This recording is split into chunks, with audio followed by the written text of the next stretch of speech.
ప్రభుత్వం ఎన్నికలకు సంబంధించి 6 రాష్ట్రాల్లో ఎన్నికలకు సంబంధించి నోటిఫికేషన్ అయితే జారీ చేయడం జరిగింది. తమిళనాడు, బెంగాల్ అసెంబ్లీ ఎన్నికలకు మోగిన నగారా. సో మనం చూసుకుంటే దేశంలో 4 రాష్ట్రాలతో పాటు ఓ కేంద్రపాలిత ప్రాంతంలో అసెంబ్లీ ఎన్నికలకు నగారా మోగింది.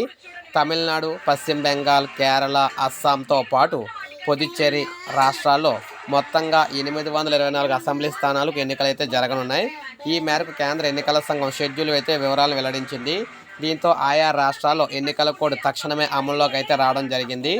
అసెంబ్లీ ఎన్నికలు ముఖ్యమైన తేదీలు మనకి ఇక్కడ ఇవ్వడం అయితే జరిగింది. మనం చూసుకుంటే తమిళనాడులో ఏప్రిల్ 23న పోలింగ్ జరుగుతుంది. పశ్చిమ బెంగాల్లో ఏప్రిల్ 23న ఫస్ట్ ఫేజ్ జరుగుతుంది. ఏప్రిల్ 29న సెకండ్ ఫేజ్ జరుగుతుంది. కేరళలో ఏప్రిల్ 9న అయితే పోలింగ్ జరుగుతుంది. అస్సాంలో మనం చూసుకుంటే ఏప్రిల్ 9న పోలింగ్ జరుగుతుంది. పుదుచ్చేరిలో కూడా ఏప్రిల్ 9న అయితే పోలింగ్ జరుగుతుంది.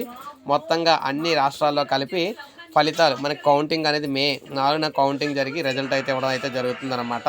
పుదుచ్చేరితో పాటు 4 రాష్ట్రాల శాసనసభ పదవీకాలం మే, జూన్ నెలలో వేరువేరు తేదీల్లో ముగియనుంది.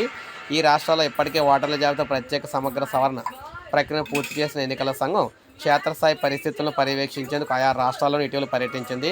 కేంద్ర ప్రధాన ఎన్నికల కమిషనర్ జ్ఞానేష్ కుమార్, కమిషనర్ సుఖ్బీర్ సింగ్ సంధు అదేవిధంగా వివేక్ జోషిలు షెడ్యూల్ అయితే వెల్లడించారు. 4 రాష్ట్రాల్లో మనం చూసుకుంటే పుదుచ్చేరిలో చూసుకుంటే మొత్తం ఓటర్ల సంఖ్య 17.4 కోట్లు ఉన్నారు. మొత్తం అసెంబ్లీ స్థానాలు ఏమో 824 ఉన్నాయి. పోలింగ్ స్టేషన్లు 2,19,000 ఉన్నాయి. ఎన్నికల అధికారులు 25 లక్షల మంది అయితే పనిచేయబోతున్నారు అన్నమాట. సో ఇది మనకి ప్రజెంట్ మళ్ళీ దేశంలో అసెంబ్లీ ఎన్నికలు అయితే స్టార్ట్ అయిపోయినాయి. సో ఇది అప్డేట్. ఒక లైక్ చేయండి, సబ్స్క్రైబ్ చేసుకోండి, మన ఛానల్ సబ్స్క్రైబ్ చేసుకోండి.